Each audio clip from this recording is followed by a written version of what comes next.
Hello, hello! Je suis trop contente de vous retrouver. Cette pause a été très salvatrice. J'ai fait le choix donc en fin d'année de ne pas vous proposer de rediffusion. Alors ce qui est moins cool pour mes stats, mais bon, ce ne sont que des chiffres. Et moi, ça m'a permis vraiment de penser à autre chose et de vraiment profiter de mes vacances et de cette pause. Alors profiter avec évidemment les microbes qui n'ont pas loupé de s'échapper, de s'inviter chez moi. Que ce soit mes filles ou moi. Moi, j'ai quand même pendant une semaine été bien malade. Mais bon, j'ai apprécié le fait de ne pas avoir à travailler en même temps.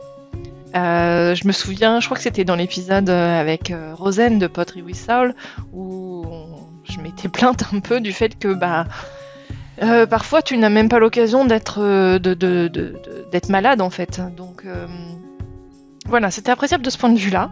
Évidemment, j'aurais préféré faire des loisirs créatifs pendant ce temps-là au lieu de comater devant la télé ou sur un bouquin, même si j'adore lire et j'ai beaucoup lu pendant cette période. Donc, je voulais vous proposer un petit bilan de l'année que j'ai découpé en plusieurs parties. Alors, comme d'hab, ça va partir quand même un peu dans tous les sens. Mais promis, j'ai fait un effort de structuration. Autour de un premier point sur mes activités diverses et variées, ma santé et puis mes intentions pour 2025. Alors, pour démarrer, la partie mes activités. Alors, aujourd'hui, j'ai 3 activités. J'ai une activité autour du podcast, une activité autour du conseil en entrepreneuriat créatif et puis une autre autour du conseil en marketing. Sur la partie podcast, j'ai un sentiment quand même un petit peu mitigé. Dans les côtés ultra positifs, j'aime toujours autant ça. Ça, il n'y a pas de doute. Il n'y a pas un seul moment où je me dis que je vais arrêter.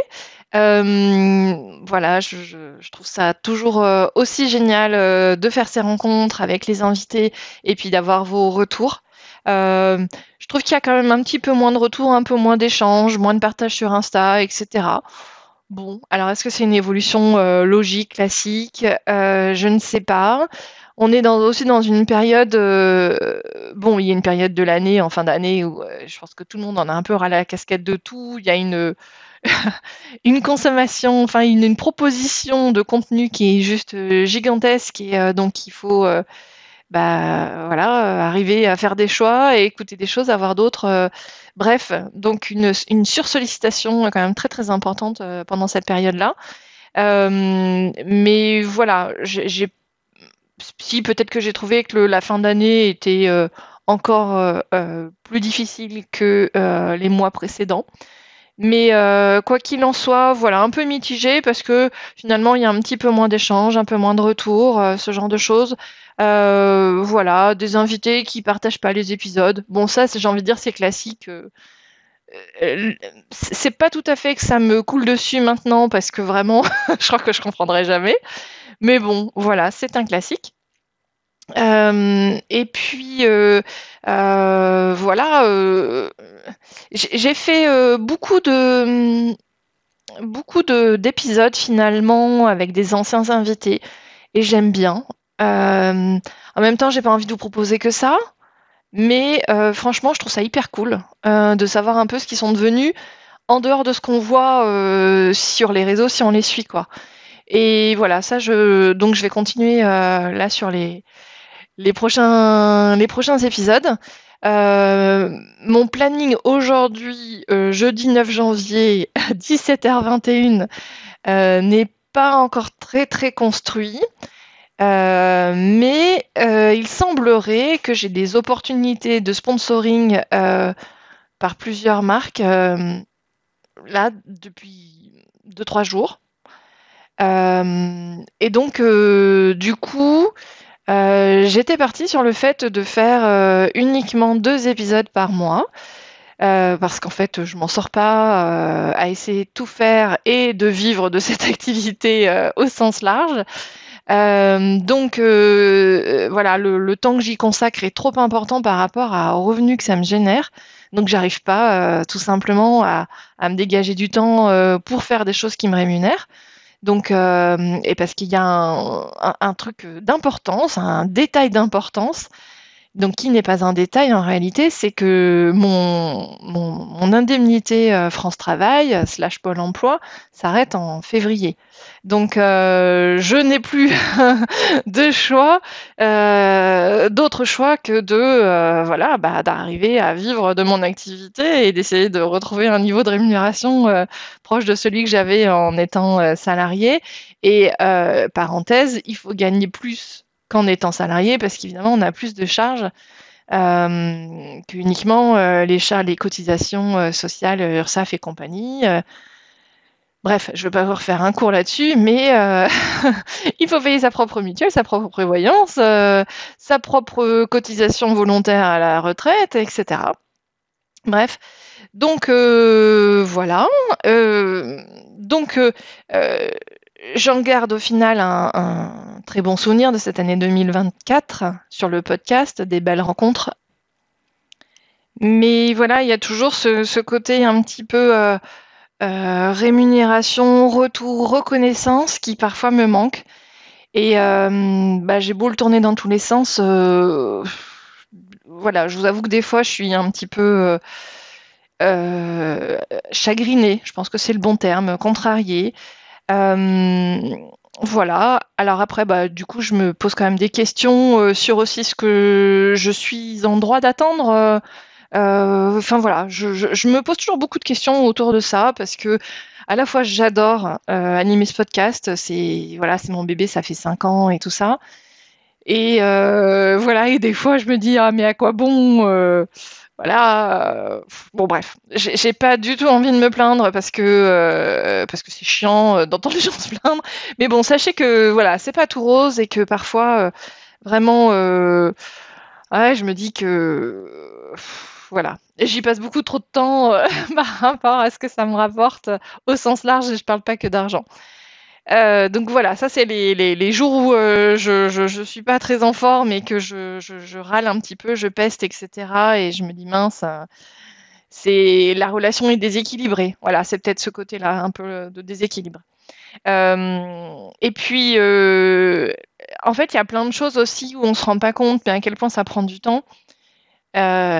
L'organisation de ce 5e anniversaire, alors je regrette pas un instant de l'avoir fait et de l'avoir fait de cette manière-là parce que c'était important pour moi de marquer le coup.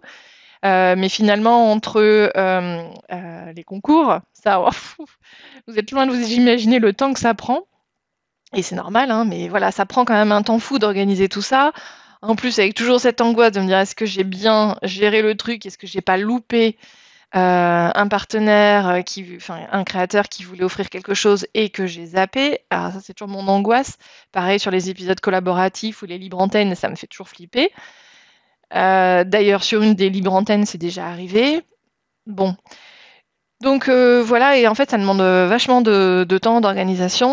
Encore une fois, je suis contente de l'avoir fait comme je l'ai fait, mais peut-être que même pour vous, vous avez trouvé que c'était un peu longué, quoi, parce que c'est étalé quand même sur 1 mois et demi quasiment entre le mois de novembre et une partie du mois de décembre. Bref, je suis heureuse que ce soit derrière moi et que ce soit, enfin voilà, c'était un chouette passage, quoi, un bon moment. Comme je trouve ça toujours sympa d'avoir des bilans un peu chiffrés, je voulais vous donner quelques infos. Alors, j'ai pas regardé uniquement les écoutes de 2024, mais j'aurais pu d'ailleurs.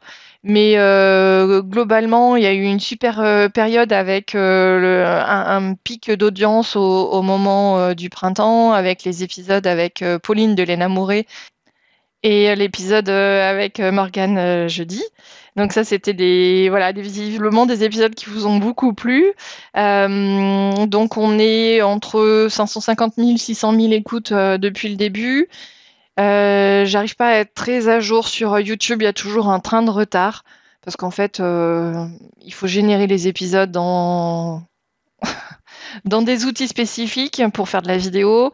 que j'ai pas sur mon ordi. Bon, bref, voilà, enfin, qui sont sur l'ordinateur de mon mari, donc il faut que je jongle avec aussi son propre ordinateur, etc. Voilà, mais sinon, voilà, les audiences, elles sont vraiment liées aux invités, je le vois bien. Il y a quand même, enfin, vous êtes nombreuses et nombreux à écouter les anciens épisodes. Parce que là, même au mois de décembre, où j'ai pas fait beaucoup d'épisodes, bah, vous avez quand même été assez présents, donc ça c'est chouette. Et puis voilà, quand je vous parlais aussi un peu du planning édito de 2025, j'avais commencé à placer des invités. Je pense que je vais faire beaucoup de duos cette année. Et notamment pour aussi faire des épisodes avec des personnes qu'on a déjà eues sur le podcast.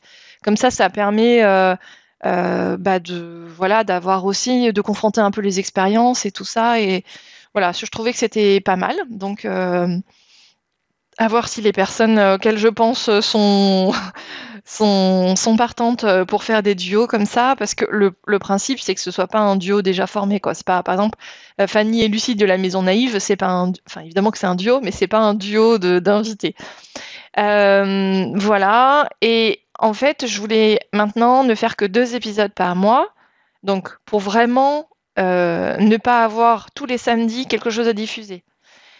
Je pourrais vous diffuser des rediffs d'épisodes pour vous permettre bah, d'éviter d'aller chercher, etc. Je sais pas trop quoi en penser parce que à la fois, voilà, ça gonfle les stats. Hein, si vous vous demandiez pourquoi les gens le font, les podcasts le font, c'est clairement pour ça. C'est aussi parce que ça donne un coup de main pour remonter dans le flux d'épisodes, mais en réalité, on n'est pas, voilà, on n'est pas idiot, on peut le faire nous-mêmes. Donc voilà, je sais pas trop, parce qu'en même temps, bah, il y a une offre aussi importante de podcasts, de vidéos à regarder et tout ça. Donc perso, moi j'aime pas réécouter un épisode que j'ai déjà écouté, mais en même temps, effectivement, c'est pas mal qu'il nous soit quand même poussé. Ça évite de faire cet effort d'aller les chercher, les anciens. Bon, donc voilà, pour l'instant, j'ai pas prévu de diffuser de rediff, on verra. Mais comme je le disais, en fait, visiblement, si les propositions de sponsors vont toutes, enfin, se réalisent toutes, ne proposer que 2 épisodes par mois, ça ne suffira pas entre guillemets. Ça veut dire que je vais, enfin, du coup, ces sponsors qui sont intéressés aujourd'hui, faudrait que je diffuse leurs messages sur des épisodes d'avril ou de mai, quoi. Donc, bref, donc voilà, donc je vais évaluer en fonction de ça. Finalement, le rythme que j'avais quand j'étais salariée, où je faisais ce que je pouvais, comme je pouvais, qui était donc un rythme très erratique. J'avais pas de jour de sortie, c'était en gros, il sortait quand il sortait, le jour où c'était prêt. Donc c'était moins organisé qu'aujourd'hui. Bah, finalement, euh, ça fonctionnait. J'avais pas ce côté rendez-vous que j'aime bien quand même avoir avec vous. Et je le vois le samedi, le jour de la diffusion, il y a quand même plus d'écoute que les autres jours. Donc j'ai l'impression que c'est un rendez-vous que vous attendez. Donc voilà. Je ne sais pas si vous avez une opinion sur le sujet, n'hésitez pas à m'écrire. Et puis donc pour finir sur les chiffres, j'ai environ perçu 3 000 euros, donc 3 000 euros bruts, hein. C'est pas 3 000 euros dans ma poche, sur lesquels il faut encore payer plus de 20% d'URSSAF.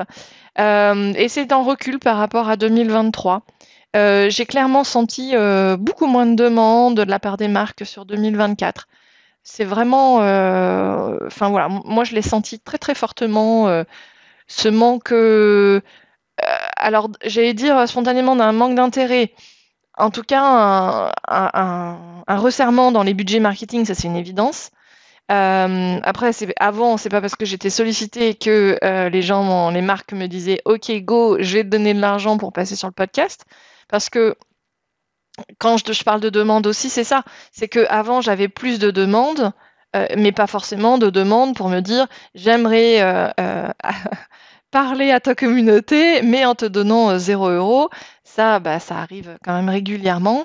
Ce que je peux comprendre, hein, parce qu'on a tous envie d'avoir de la visibilité gratuite, hein, c'est bien mieux que de la payer. On est bien d'accord. Et j'allais dire, je ferais peut-être pareil pour les marques que je représente, mais non, parce qu'en fait, en étant moi-même créatrice de contenu, je me permettrai pas d'avoir cette approche-là. Mais en tout cas, je la comprends complètement, cette démarche. Mais effectivement, je suis bien obligée quand même de répondre que j'ai besoin d'aide en fait pour financer le podcast et ce travail de visibilité que j'offre aux marques.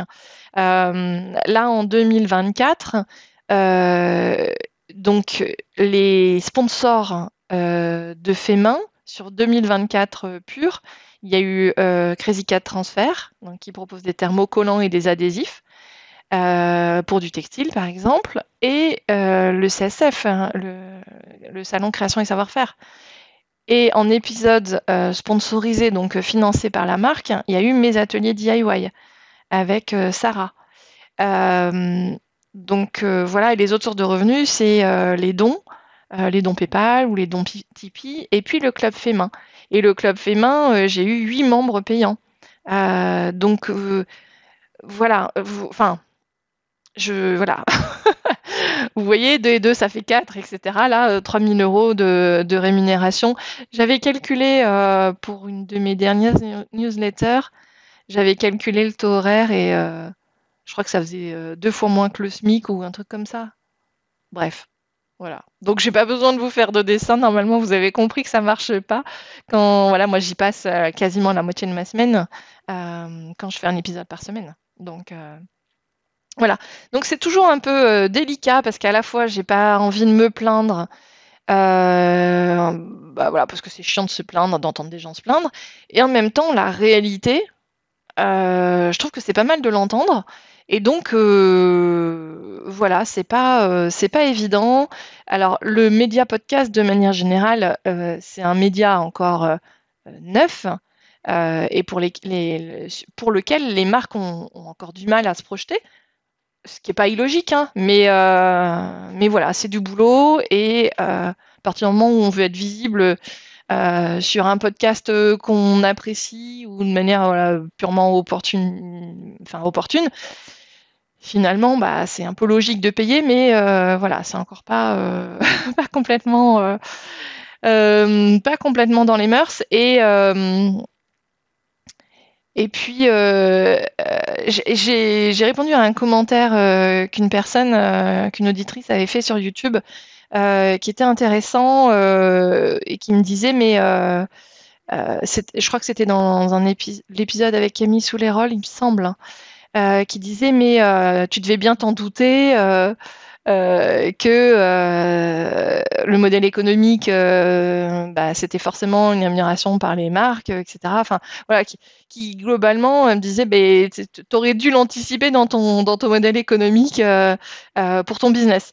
Sauf qu'en fait, donc c'était pas du tout une attaque, hein, rien du tout. Mais sauf qu'en fait, moi, quand j'ai créé le podcast, c'était pas du tout dans l'objectif d'en vivre et d'en faire une activité rentable.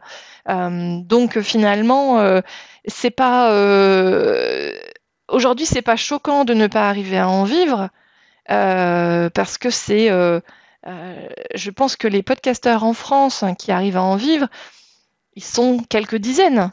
Et il faut avoir des audiences très très larges pour arriver à vivre, soit en étant rémunéré par les auditeurs, donc ce qui arrive très très peu, et donc l'autre solution, c'est en étant rémunéré par les marques sous forme de publicité.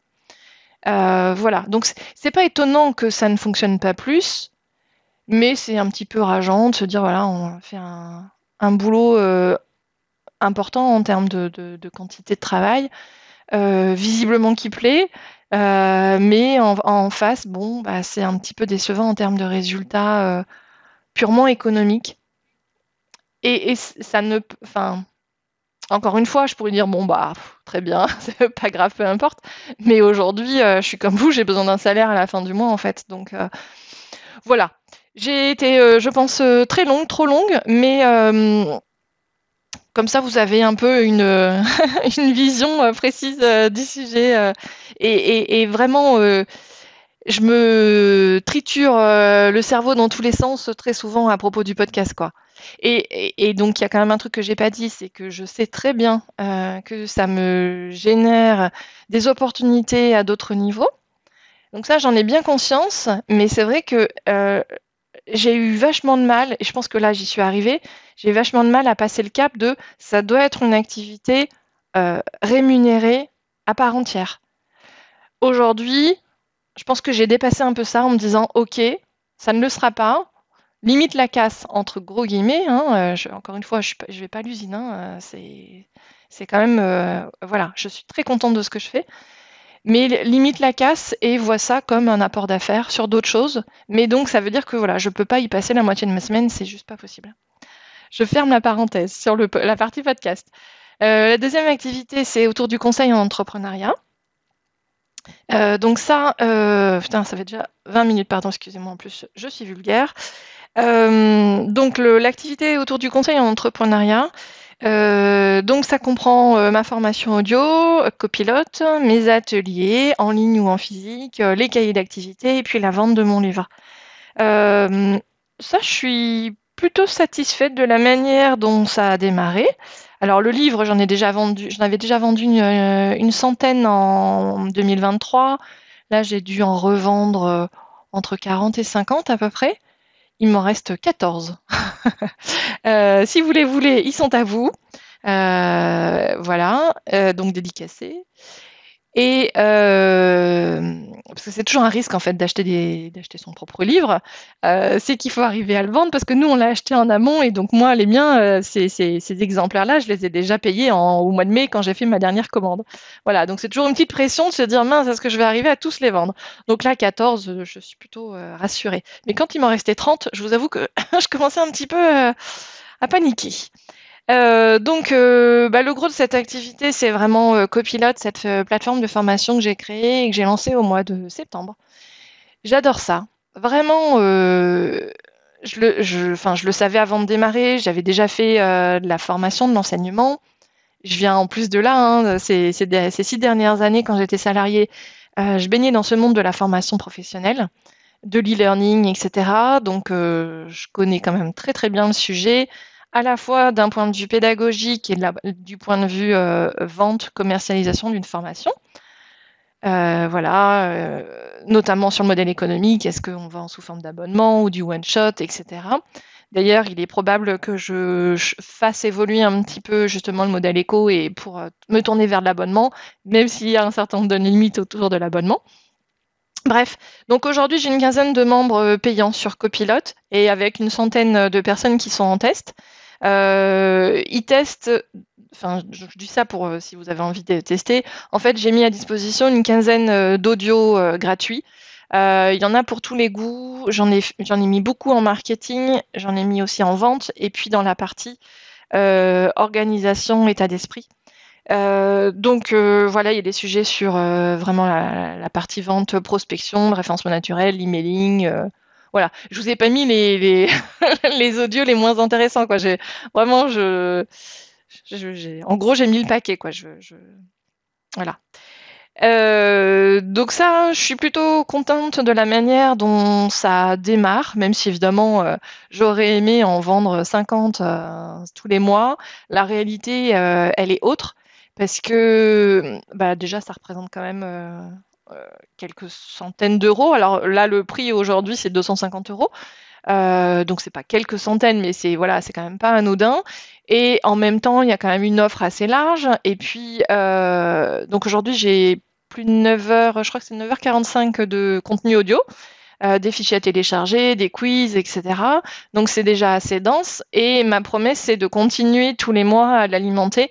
Et donc voilà, tous les mois, je mets à jour le contenu de la formation, et puis donc le volume que ça représente, etc. Comme le club Fémin, j'en ai pas parlé, mais sur le club, bah, c'est pareil, je rajoute des contenus audio tous les mois. Et là, notamment, j'ai hâte de monter. Il y en a deux qui sont très chouettes. Un avec Stéphanie de Nanis Crochet sur Etsy. Voilà un peu l'envers du décor d'Etsy. Et puis un autre sur les salons. Voilà, comment j'ose et qu'est-ce qu'il faut que je fasse pour me préparer pour un salon de loisirs créatifs, si je veux vendre sur un salon. Voilà. Et ceux-là, en fait, c'est pas des suites d'épisodes que vous pouvez avoir sur Femin. C'est vraiment des interviews spécifiques que j'ai faites pour Copilote et pour le Club Femin. Voilà, donc ça, je suis plutôt satisfaite de la manière dont ça se développe. Encore une fois, forcément, j'aimerais que ça aille plus vite, mais bah, c'est le jeu, ma pauvre Lucette. Et puis, la troisième activité, celle qui me rémunère le plus, hein, donc c'est celle dont je parle le moins, mais finalement, c'est celle qui me rémunère le plus aujourd'hui, c'est le conseil en marketing. Donc, je travaille pour plusieurs marques créatives. Donc, j'ai fait beaucoup de campagnes d'emailing, de développement commercial au sens large, de refonte slash optimisation de sites, de référencement naturel, de webmastering, de campagnes Google Ads, de campagnes Pinterest. Qu'est-ce que j'ai fait d'autre de campagnes d'influence, voilà. Tout ce que j'ai toujours fait en fait dans mon métier en marketing, sauf que là, je le fais pour uniquement des marques créatives. Parce que j'ai beaucoup travaillé pour des domaines qui me plaisaient pas spécialement. J'ai beaucoup travaillé pour des collectivités, par exemple, ou l'immobilier, parfois du e-commerce. Donc ça me plaisait l'e-commerce, mais pour des secteurs qui me plaisaient pas plus que ça, ou qui étaient sympas, mais voilà, c'était pas le DIY, quoi. Et voilà, tout ce qui était travaux publics aussi, ou travaux même tout court, les carrelages, enfin bon, bref. Donc là, je suis hyper contente de travailler que dans ce secteur d'activité-là. Voilà.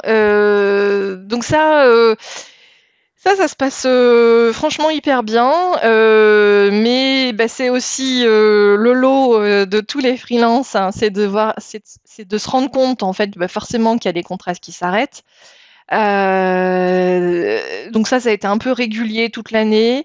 Et en même temps, sur le principe, ça me pose pas de soucis parce que c'est l'offre en fait que je propose, c'est vraiment d'être une aide quand on en a besoin.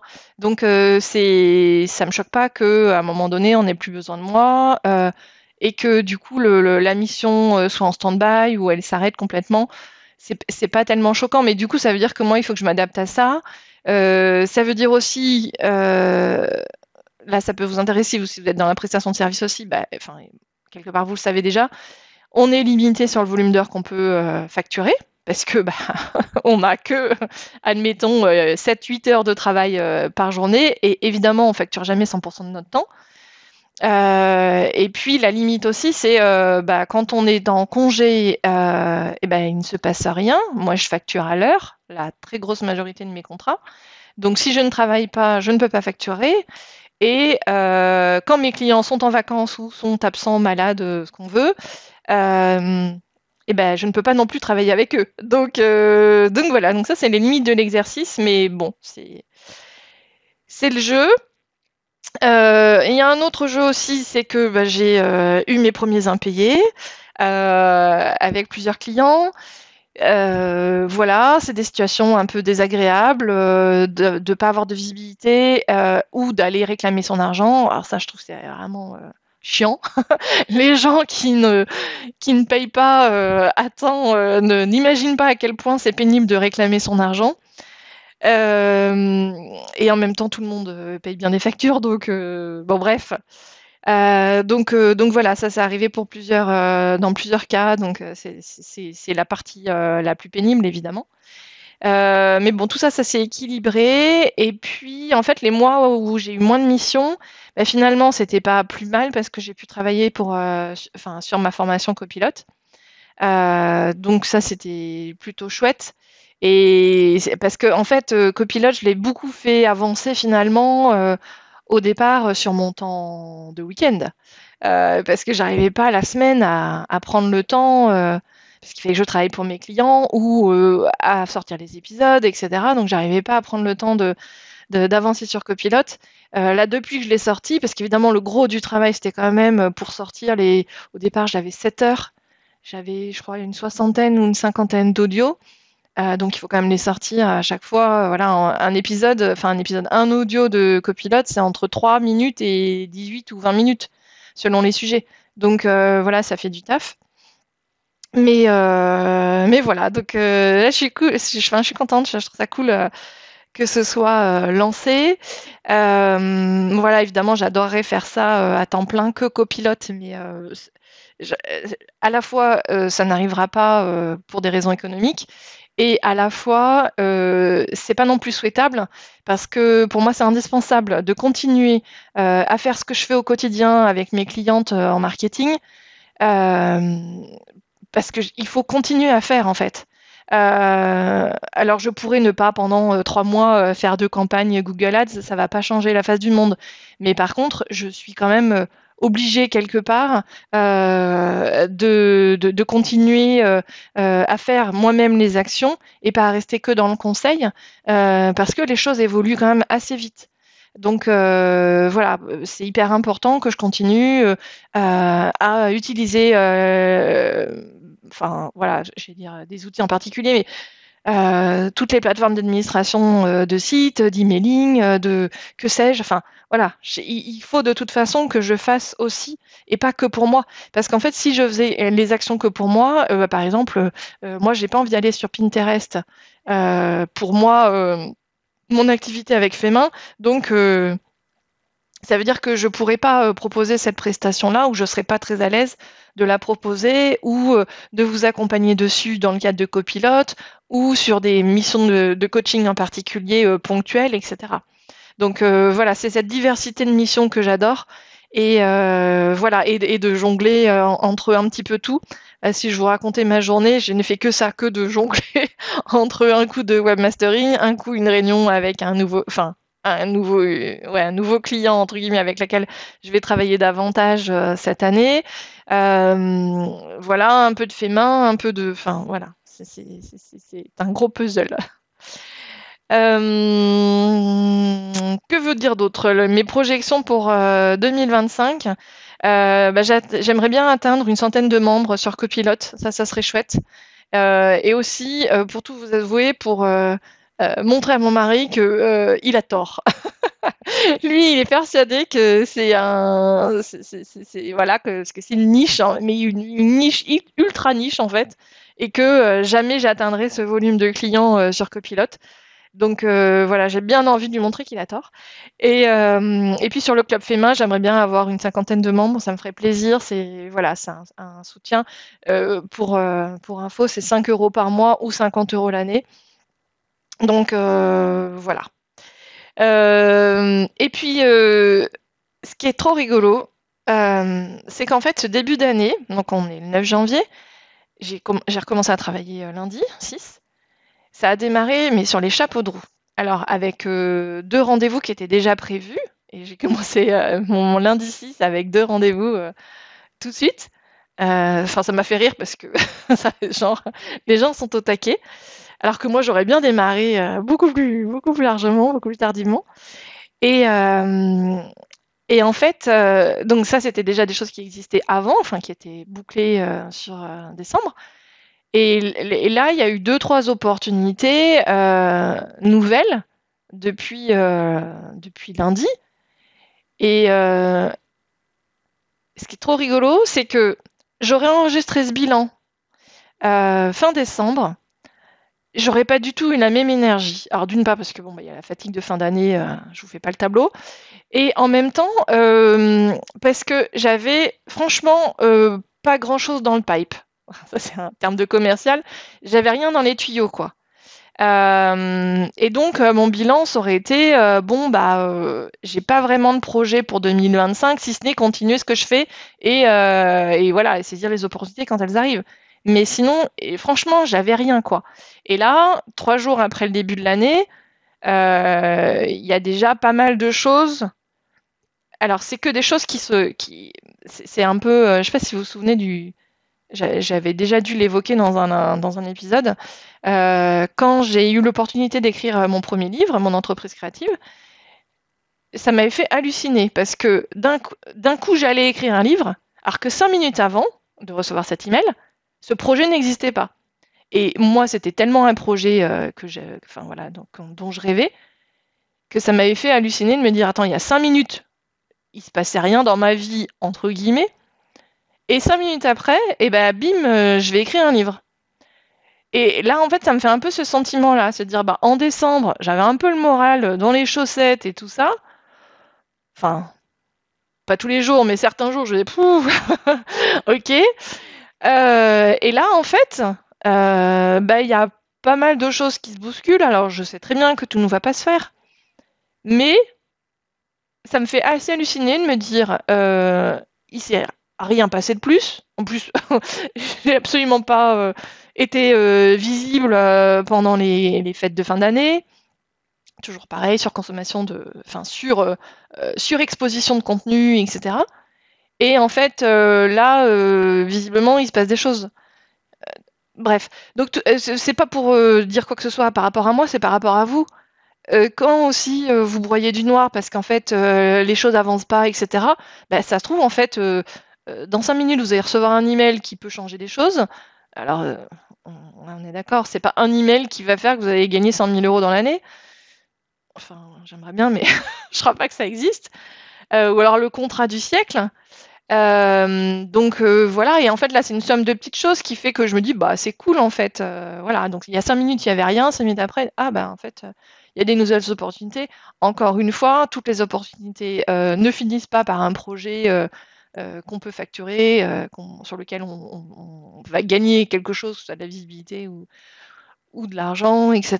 Mais voilà, je trouve ça vraiment marrant de se dire voilà, que les choses arrivent aussi des fois quand on s'y attend pas spécialement. Pour moi, janvier allait être un mois assez mou, assez morose. Voilà, encore une fois, je m'enflamme pas. Et c'est pas des trucs de malade hein, qui sont en train, c'est pas des projets de malade. Je vais pas écrire un troisième livre, etc. Mais j'aimerais bien. Avis aux éditeurs. Mais voilà, c'est des choses où on voit que les choses reprennent, quoi. L'activité reprend. Et ça fait du bien. Et puis je vais même, a priori, reprendre le chemin de l'université, en donnant à nouveau des cours, en marketing digital et en anglais en plus, donc ça va bien me faire kiffer. Flipper aussi un petit peu, évidemment mais quand même kiffer et voilà, c'est une des opportunités. Alors ça, c'était déjà, sur décembre, mais voilà, c'est le genre de choses, enfin moi qui me plaît, c'est des projets qui me plaisent parce que d'une part, j'aime, transmettre et puis, je reviens un petit peu à ça parce que j'en ai déjà fait pendant 5 ans de l'enseignement en marketing digital, ici à Grenoble, dans différentes écoles. Donc voilà, je trouve ça cool, j'aime bien. Troisième point, je suis désolée, je suis longue, 37 minutes. Troisième point, ma santé, je vais faire vite. Si vous avez suivi, j'ai un pied sur lequel, dans lequel, je ne sais pas comment dire, pour lequel enfin non, ouais non, vraiment je sais pas comment dire. Bref, je souffrais d'arthrose dans mon pied. Je me suis fait opérer en 2020, réopérer en 2021 pour enlever le matériel. Il y avait des plaques et des vis et des machins. Et parce qu'en fait, j'ai toujours très mal. J'ai même plus mal qu'avant de me faire opérer. Donc, entre parenthèses, soyez sûrs, mon conseil du jour, soyez sûrs d'avoir utilisé toutes les options possibles, même de médecine douce parallèle, tout ce que vous voulez avant de vous faire opérer. Bref, donc tout ce pied, c'est toujours pas terrible. Je n'ai pas de solution, donc je prends mon mal en patience. Donc je suis complètement désabusée sur le sujet, mais voilà. J'ai commencé l'année avec quand même pas mal de problèmes de dos. Ça, c'est assez réglé. Je sens bien que quand je suis trop sédentaire, ça revient, mais bref. Donc ça c'est work in progress, c'est pas mal. Vous allez vous dire, mais elle est hyper mal en point pour 43 ans. Bah, vous aurez raison. J'ai une calcification aussi assez importante dans l'épaule. Là, c'est pareil, ça me fait quand même pas mal souffrir. J'ai fait des infiltrations. Enfin bon, bref. Donc j'ai l'impression de passer ma vie chez des soignants, quels qu'ils soient. Donc voilà, j'ai clairement une activité encore trop sédentaire, mais je me soigne dans le sens où je fais du sport. Donc voilà, ça c'est plutôt pas mal. Je suis assez régulière je pense, dans l'ensemble, à la salle de sport où je vais. Et là, j'essaie d'y aller 3 fois par semaine et puis de faire une balade digestive après le repas du midi, au moins de 30 minutes, aussi souvent que possible. Et le dernier truc, côté santé, c'est qu'en fait, je me suis rendu compte que je faisais des apnées du sommeil. Le point de départ, c'était que je dormais pas très bien, selon certaines, enfin pendant certaines périodes du moins. Et en fait, le principe, donc pour le diagnostic, on dort une nuit avec une machine qui va mesurer. Je rigole parce qu'en fait, c'est quand même un peu relou pour dormir, mais bon. Et ça mesure en fait les apnées du sommeil qu'on fait. Et donc, moi, j'étais à 28 événements par heure. Donc, ça fait beaucoup en fait de dérangements pendant les heures de sommeil, ce qui fait qu'on ne récupère jamais vraiment beaucoup. Et c'était pas forcément que des apnées, ça peut être des hypopnées, donc me demandez pas la différence que j'ai déjà oublié. Mais bon, bref, tout ça pour dire que maintenant je dors avec une machine, donc il faut quand même un temps d'adaptation. Ça souffle de l'air en fait dans le nez. J'ai un petit masque que je mets sur le nez et ça souffle de l'air pour ouvrir ce qui va bien dans les tuyaux là, dans la gorge, dans la bouche pour bien respirer, que ça se bloque pas et que donc ça me permette de mieux dormir, de bien dormir en fait et de pas avoir toujours ces micro-réveils. Et en plus, ce que j'ai appris, c'est que ça fatigue le cœur en fait. Quand la respiration s'arrête, bah forcément le cœur s'emballe, etc. quoi. Donc moi, et donc je vous raconte ça parce qu'en fait, j'avais pas du tout la sensation de manquer d'air, d'avoir des problèmes de respiration pendant mon sommeil. C'est vraiment, je l'ai appris parce que finalement, donc c'est avec une pneumologue qu'on fait ça. Et je l'ai appris finalement un peu, enfin pas par hasard parce que j'y suis allée volontairement, etc. Mais voilà, c'est pas anodin. Et voilà, normalement, c'est encore tout frais pour moi, mais j'ai dormi 2 semaines à peu près, vraiment, ouais, ou 3 semaines peut-être, parce que forcément, quand on est malade, ce qui était mon cas pendant une semaine, je l'ai pas mise. Mais voilà, j'ai à peu près dormi 3 semaines maintenant avec. Et je trouve quand même que c'est, voilà, on se sent mieux, quoi. Plus reposé, et c'est des vraies nuits de sommeil.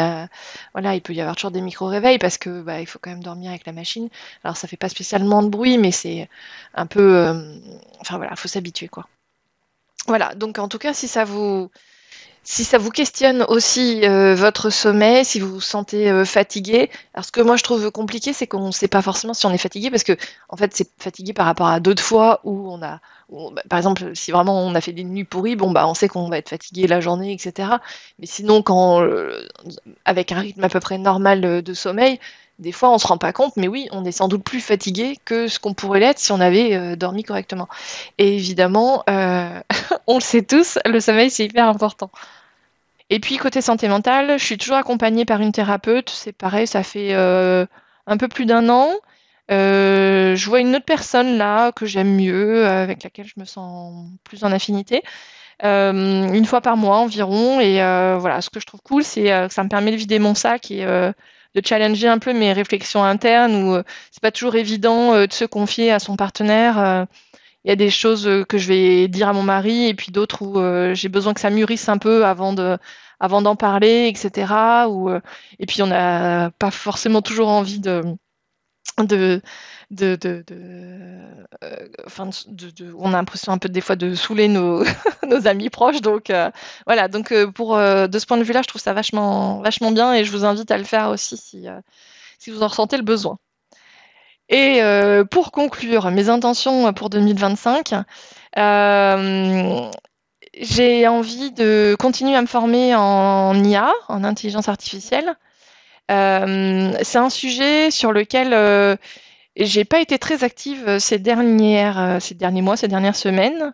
On va dire ces derniers mois, davantage ces dernières semaines. En fait, pour tout vous dire, c'est mon mari il est directeur de projet informatique. Donc, il est quand même très dans ces sujets-là, tech, etc. Il aime bien ça.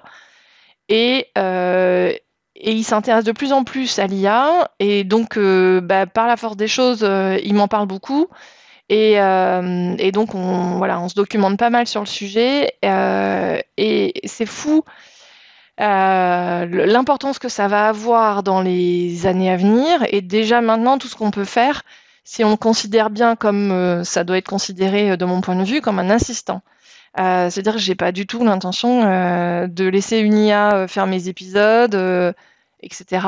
Je veux faire encore le montage moi-même et tout ça, mais il y a tout un tas de choses sur lesquelles on peut gagner du temps.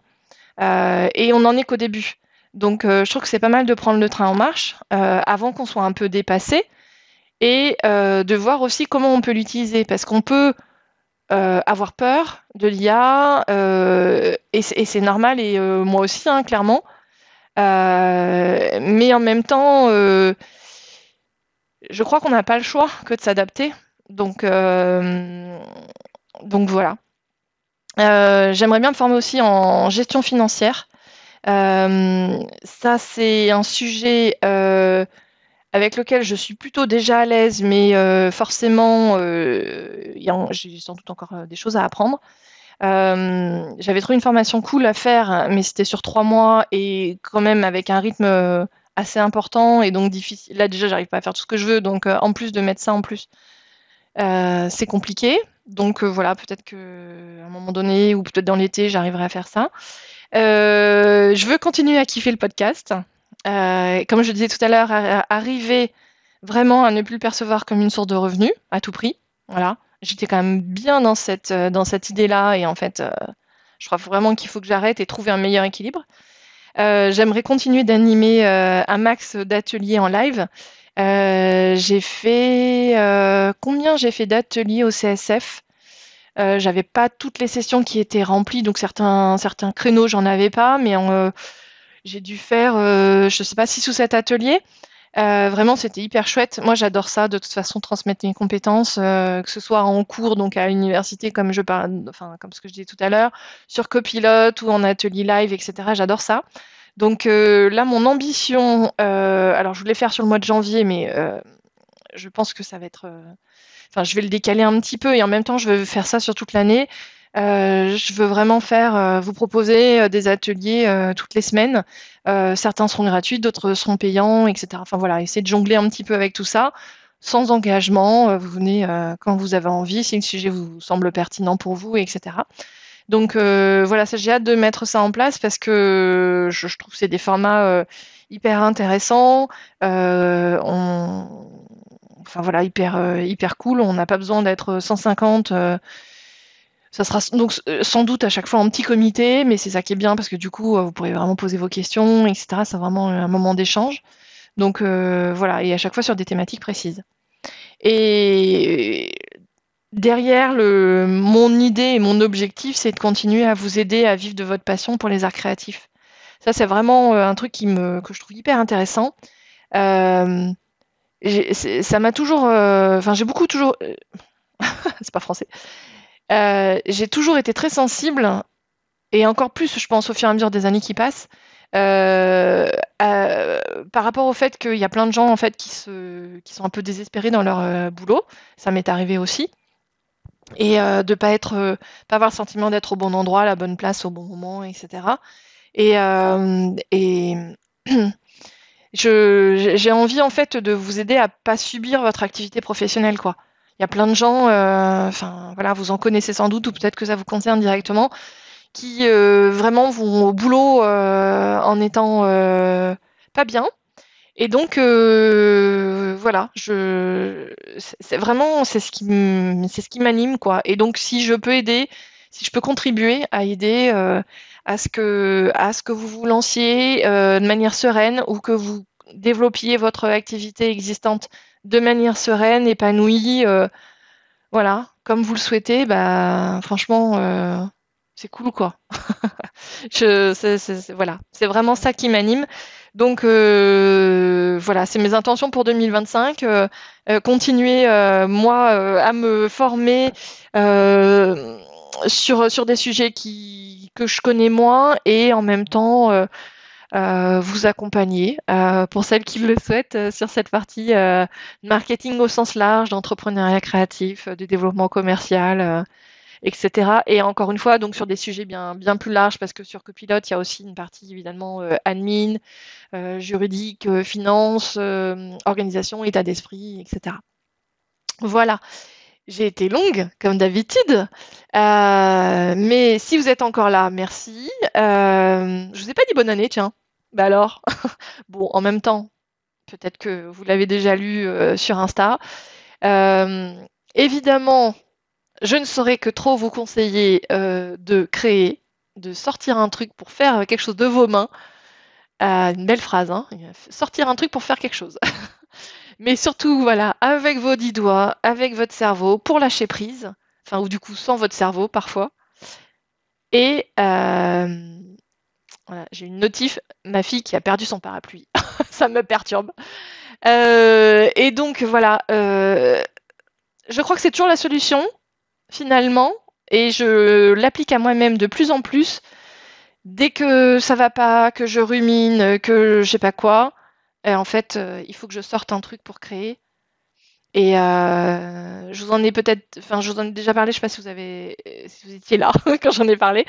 Des fois, j'ai l'impression de radoter, mais je sais qu'évidemment, tout le monde n'écoute pas tout ce que je produis, je crée. Des cahiers, bon, de coloriage, ça vous connaissez, mais moi j'utilise un cahier en l'occurrence, c'est des mandalas, mais il y a aussi des fleurs ou des animaux, où ce sont juste des dessins sur lesquels on va repasser avec un crayon ou un stylo. Franchement, ça paraît idiot comme ça de dire ça fait du bien, mais vraiment ça fait du bien parce qu'en fait on a la satisfaction de faire un truc joli euh, hyper facilement. Parce qu'en fait on n'a pas besoin de réfléchir alors qu'est-ce que je vais prendre et quel tissu je choisis et quelle laine et quel machin et quel truc, quel modèle, quel tuto. En fait on a juste à repasser sur les lignes. Franchement j'adore. Bref, la peinture en numéro aussi c'est pas mal pour ça. Merci beaucoup de m'avoir écouté jusque-là. Je suis à votre écoute. Vous savez que j'aime bien papoter, j'aime bien les échanges. Donc n'hésitez pas à m'écrire si vous le souhaitez. Mélanie@podcastfemain.fr, sur Insta aussi. Et puis à bientôt.